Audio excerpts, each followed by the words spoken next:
All right, folks. At it again. It's simple as this. Your kids or your kid, however many you have, will want to explore, will want to discover things, will want to try things out. Your kid will want to do it. Some of us do have kids that just, you know, they know what they into, they know what they rooted into, they know the things that they like, and they find it at a very, very young age. Yeah, but some of our kids seek excitement. Some of your kids going to seek excitement if y'all don't know that by now.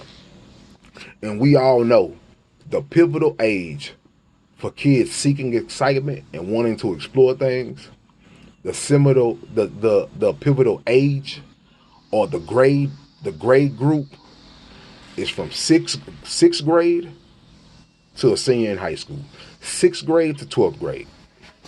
So from sixth grade to 12th grade, sometimes a little bit before that, because you got kids that are experiencing things a lot younger nowadays.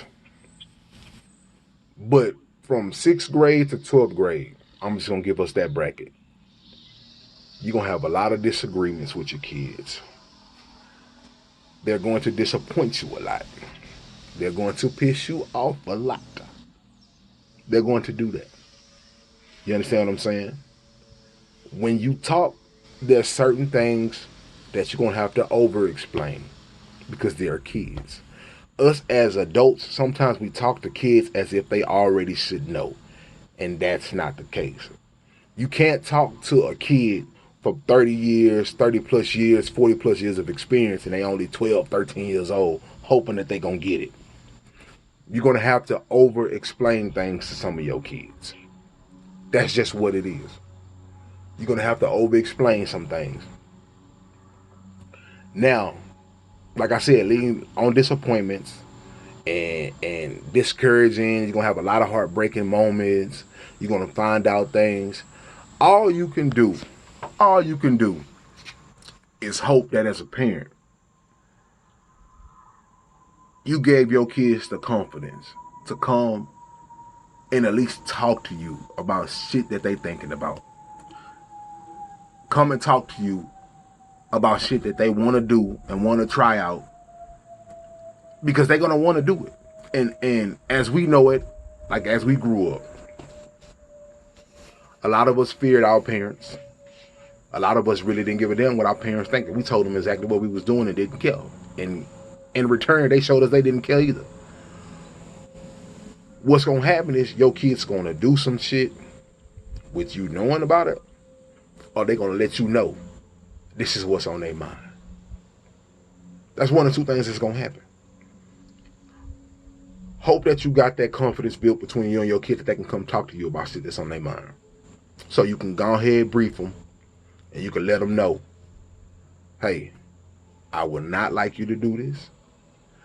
These things is gateways. These things open up different things. As a parent, my heart, my mind, my sanity, I would not like you to indulge in these things or get engulfed in these things or even try these things because you don't know what you're dealing with. And if you start an addiction that is hard to break, it's just going to be bad for your life. You just got to hope that you got that door open. You have that highway open to where we can go back and forth and we can talk. That conversation can flow between you and your kid. You got to have that. And don't be so... Being a parent is good because you can gauge your aggressiveness. You can gauge your assertiveness when it comes to applying it to your kids. Don't be so overbearing as a parent that you just don't hear your kids out. Because you ain't going to do nothing but shut them out and they're going to go do it anyway. You got to let kids detox on you as a parent. You got to let kids detox on you. Let them get it all out. And then you hit them with the wisdom. When you cut your kids off, guess what's going to happen? You leave that pent up frustration, they're going to go release it somewhere. Or they're going to go release it to a set of ears that's a little bit older, that's a little bit wiser, but a lot manipulative. And now you lost your kid. Now you lost your child. So you got to make provisions. You have to make provisions as a parent for your kid to come and tell you some disheartening stuff. You got to make provisions for your kid to even have the confidence to come up and let you know what's on their mind about shit that you probably ain't gonna like. And don't go off on them. Be happy. Be grateful that your kid came and told you. Like my son, like my oldest son. My oldest son came to me. He came, well, at first he came and then he looked at me because he already know, like, you know, I'm hard. You know what I'm saying? I'm hard on him. I'm hard on my kids. But I know how to, relax on him too. But he just look in daddy's eyes and he just know daddy don't be playing. But he just didn't understand that mama don't play either. But he thought mama was a little bit softer. So he tried to dodge telling me. You know what I'm saying? So he really came, because this is the thing with kids, man. When kids see other kids doing things and they see it on a consistent basis, and you know how the peer pressure is built, and the things that other kids are doing are attached to popularity and stuff like that. Kids gonna want to be popular. Kids gonna want to be with the popular kids. Kids gonna want to do things that attract the females or attract the other sex and attract the popularity all in one. So kids gonna want to do it. So my son came. He came to the crib. He was just like, "Mom, I want to talk to you." You know what I'm saying? He was like, "Mom, I want to talk to you." So mom was like, "Okay," but she looked at me like, "You ain't gonna say nothing?" And I'm like, "I'm not gonna say nothing because as a father, I gotta respect that. My son wants to have a relationship with his mom's, and he might want to talk to her about certain things that he know that he already kind of know what the answer coming at from me. So he want a perspective from his mama. So I don't overstep their relationship and their boundaries. But mama knows, she gonna always relay the message to me. You know what I'm saying? And at the end of the day, when I'm sitting here and I'm going and I'm chopping it up with my son, she know to stay up out of it. You know what I'm saying? So we got that bond as a family. So he told moms, he was like, "I ain't even want to ask dad because I already know dad flat out gonna say no." But he was like, he told her straight up, "My friend smoke weed. I wanna try it out." And when I say my wife damn near had a heart attack, oh man, my wife damn near had a heart attack. She went calling my name and everything. I'm like, what? I run them now. I'm thinking like my son that bucked up on my wife.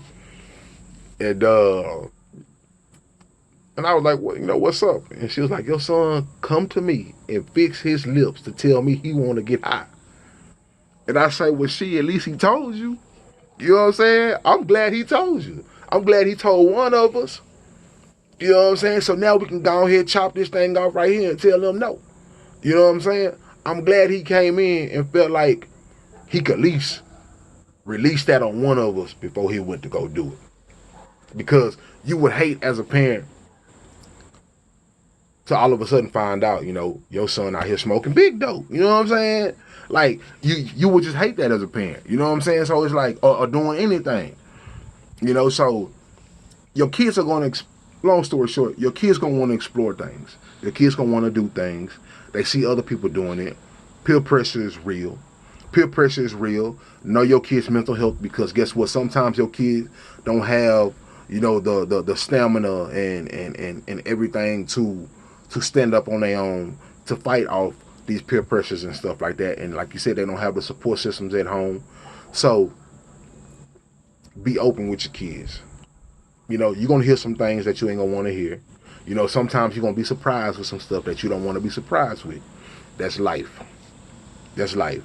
If our parents knew everything that we did when we did it at the times we did it, we probably be dead by now. But obviously this is a different time.